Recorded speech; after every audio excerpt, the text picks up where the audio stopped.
સાબરકાંઠા જિલ્લાના ખેડૂતો આ વર્ષે ભારે આર્થિક સંકટનો સામનો કરી રહ્યા છે।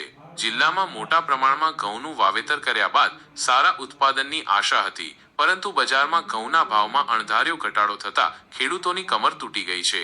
ચાલુ વર્ષે જિલ્લામાં અંદાજે 70,000 હેક્ટર જમીનમાં ઘઉંનું વાવેતર થયું હતું। જ્યારે ઉત્પાદન તૈયાર થયું ત્યારે માર્કેટ યાર્ડમાં શરૂઆતમાં પ્રતિ મણ 482 થી 600 રૂપિયા સુધીનો ભાવ બોલાયો હતો। જોકે આ ઊંચો ભાવ માત્ર અમુક મોટા ખેડૂતોને જ મળ્યો હતો।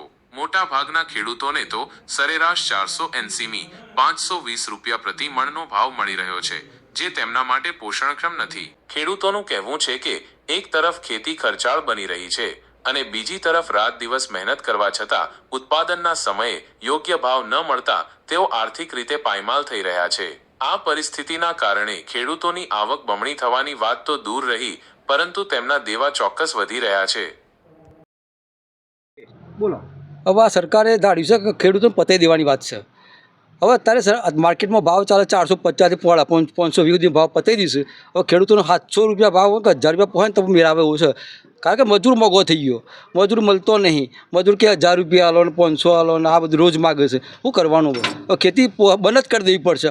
હવે હું તો એવું માનું છું કે ખરેખર ખેડૂતે ઘઉં વાપવાના બંધ જ કરી દેવા જો સરકારને ખબર પડે, બાકી આ રીતના કોઈ મેળ આવવાનો નહીં। ખેડૂતો પતી જ જવાનો છે।